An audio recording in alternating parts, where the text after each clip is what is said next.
I know you told us today that after practice you were a little bit nervous going in just because you hadn't played in a while.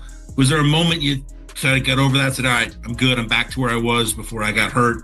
And I think you hit that one step back three that sort of bring sort of some comfort in some ways, the sort of part we saw. Yeah, I mean, honestly, I feel like when I touched the basketball to start warming up before the practice even started, that's probably when I felt pretty comfortable. But Watch her face carefully right there. That's not just nervousness about getting back on the court.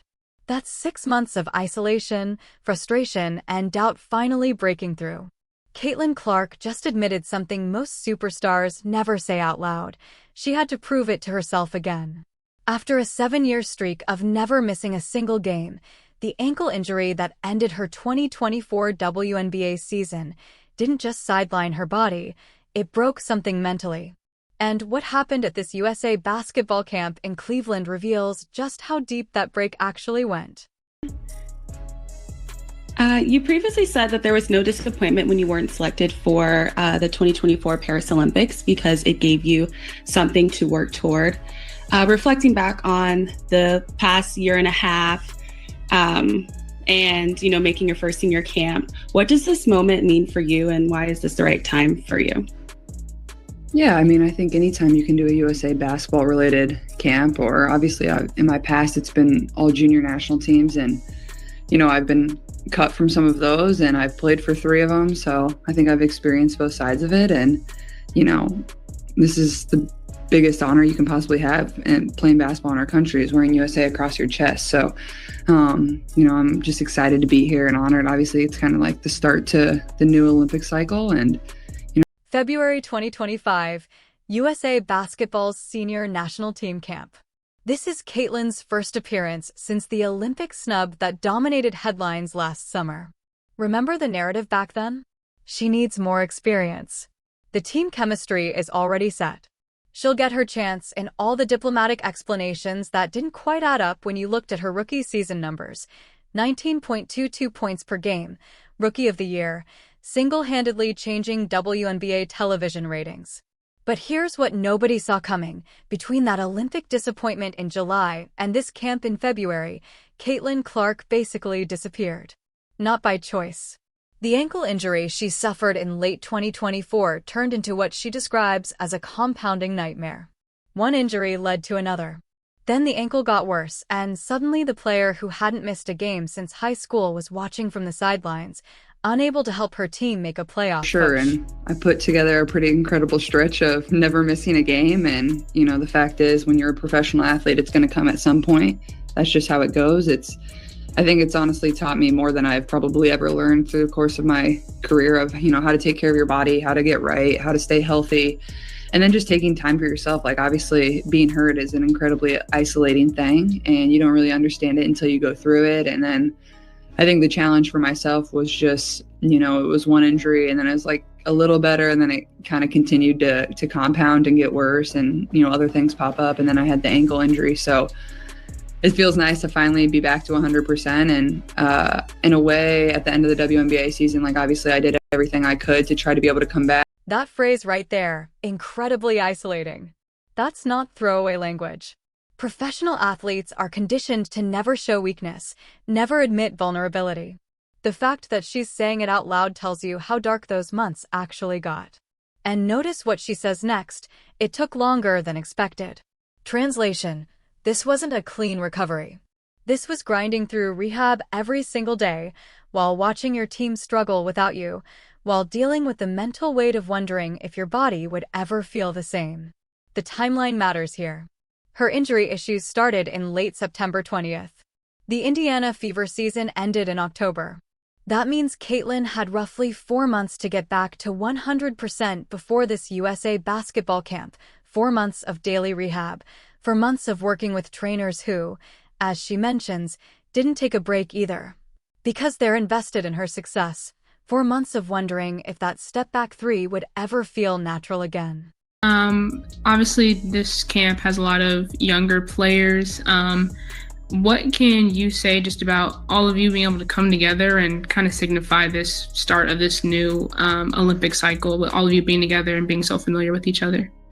Yeah, and I think a lot of us have familiarity, whether we were playing on junior national teams together or whether we played versus each other in college or, obviously playing now versus each other in WNBA, or some of us obviously are teammates as well. So, we know each other pretty well. I think it obviously speaks to the way USA basketball does such a great job at the junior national team levels of really getting you kind of involved in the program and understanding what USA basketball is about. You understand how big of an honor it is to be able to do this. And if you're lucky enough to do it, just once, that's incredibly cool to represent your country. So I think for us, like being able to have that and then come into this national team camp together, it just is a thing of comfort, but also like we're all very competitive and you want to be surrounded by the best at the same time. And I think that's kind of the feeling all around. Now, this is fascinating. She's talking about familiarity with these younger players on the USA roster, playing together on junior national teams, facing each other in college, competing against each other in the WNBA. But listen to what she's really saying between the lines. This camp represents a generational shift. The old guard, Sue Bird, Diana Taurasi, Sylvia Fowles, they're gone or on their way out. This is the new era, and USA Basketball is essentially saying, Caitlin, you're part of the foundation we're building toward 2028. That's a massive statement, because remember, 8 months ago she wasn't good enough for the Paris Olympics team. Now she's being positioned as a cornerstone of the next Olympic cycle. What changed? Well, her rookie season happened, the ratings explosion happened, the sold-out arenas happened, the proof that she's not just a college phenomenon, but a legitimate professional star.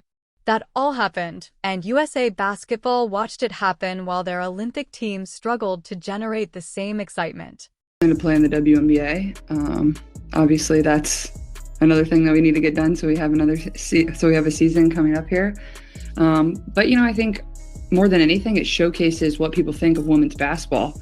All of these different opportunities, all these different leagues, the platform that they want to give women's basketball, where they think women's basketball is going to continue to grow. I think that's probably the thing that pops into my mind is just that of like people are really believing and putting their money where their mouth is. And that hasn't always been the case for women's basketball, no matter how great it's been over the course of, the last 25, 30 years.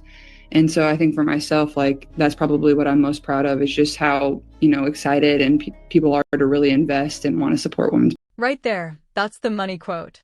People are really believing and putting their money where their mouth is. She's talking about Unrivaled, the new 3-on-3 league that's trying to compete with the WNBA. But she's also talking about something much bigger, the fundamental shift happening in women's basketball right now. For decades, everyone said they supported women's sports. They said the right things. They praised the athletes. But the investment, the actual financial commitment, never materialized at scale until now. Unrivaled is backed by serious money. The WNBA just secured a new media rights deal worth $2.2 billion over 11 years, a massive increase from the previous $60 million annually. Expansion teams are selling for $50 million each, and suddenly Caitlin Clark is at the center of a bidding war for her attention. Unrivaled reportedly offered her over $1 million for a short season. The WNBA wants her in their league. USA Basketball wants her available for international competition. This is unprecedented leverage for a WNBA player, and notice how carefully she navigates the question. She doesn't commit to Unrivaled. She doesn't reject it either. She just says she plans to play in the WNBA and leaves everything else open. That's the move of someone who understands her value and isn't going to limit her options. Whereas, obviously she knows just as good as anybody else what USA basketball is all about, winning a gold medal. And then additionally, like she's been a part of a lot of different Olympic teams, whether it's 3-on-3 stuff, whether it's obviously an assistant coach at the last gold medal. But I think it's just the energy she brings. And I think that impacts every single person in the gym. And I think that's a really powerful thing as a coach. So I think that was, this is really my first time around Coach Kara as well. Like I don't have a prior relationship with her. So obviously it's been good to get to know her over the course of this first few days. But I think for myself, it's just the energy and the competitive spirit that she brings as a coach. I think that's really impacts players and what they want to bring on the court as well. Coach Cheryl Reeve, that name carries weight. 3 WNBA championships with the Minnesota Lynx, assistant coach for Team USA at the Paris Olympics, and now she's taking over as head coach of the national team. Caitlin's talking about Reeves' energy and competitive spirit. But there's a subtext here worth examining. Reeves was part of the coaching staff that left Caitlin off the Olympic roster last summer. She was in those meetings. She was part of that decision.so. What does it mean that Reeves is now leading the program Caitlin is entering? Is this a fresh start? Is this Reeves' way of correcting what many saw as a mistake, or is this simply the natural evolution of the program? And Caitlin's Olympic snub is ancient history now. The answer probably matters less than the optics, because from the outside, it looks like USA basketball is making sure they don't miss the Caitlin Clark era twice.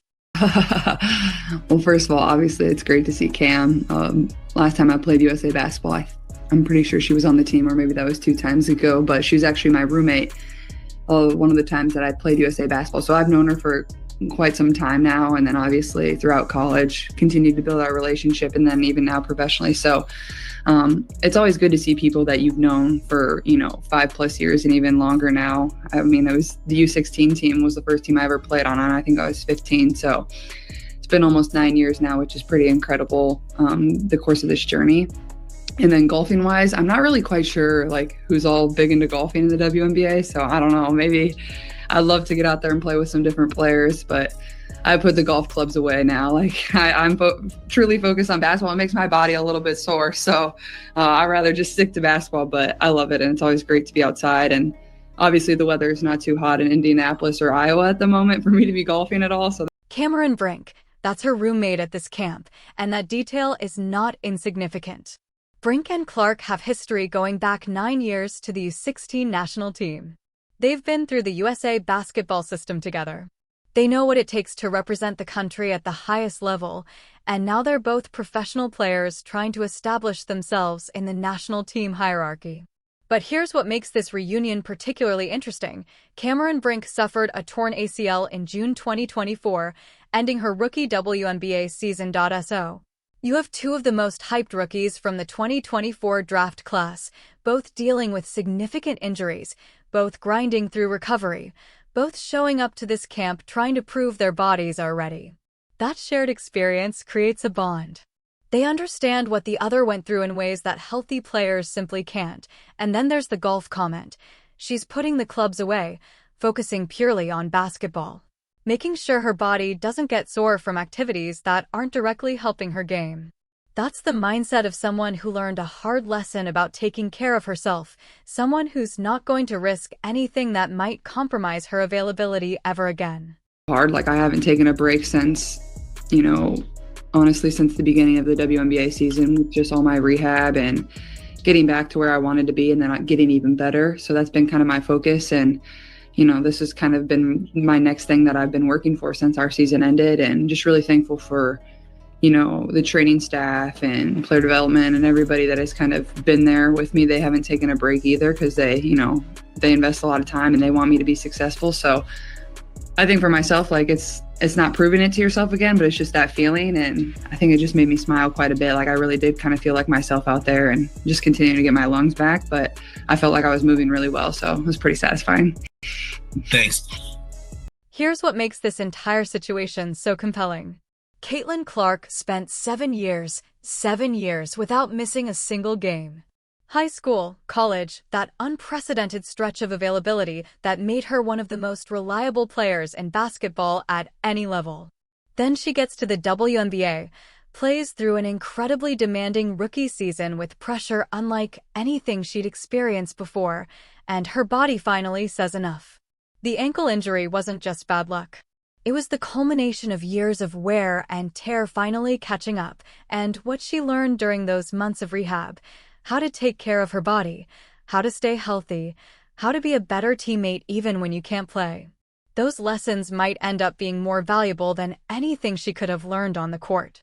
Think about the mental fortitude required to go from being the most dominant player in college basketball to Olympic snub, to injured rookie watching her team lose without her, to this moment at USA basketball camp where she's smiling again because she finally feels like herself. That's not just physical recovery, that's psychological resilience. And it's exactly what you need to survive at the highest levels of professional basketball. The USA basketball camp represents a turning point, not just for Caitlin's career, but for how she approaches the game moving forward. She's not the invincible college star anymore. She's a professional who's been humbled by injury, who understands her body's limits, who knows what it feels like to be isolated and helpless. That experience either breaks you or makes you stronger. And based on what we saw at this camp, the smile when she touched the basketball, the confidence in her movement, the gratitude toward the trainers who stayed with her through the grind, it's pretty clear which direction she's heading. USA Basketball made a choice last summer to leave her off the Olympic roster.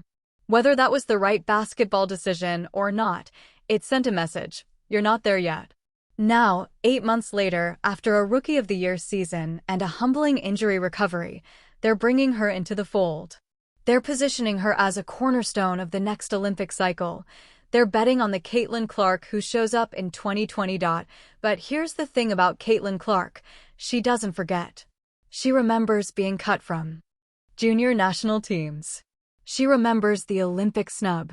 She remembers every slight, every doubt, every time someone said she wasn't ready, and she uses it. That chip on her shoulder isn't going anywhere.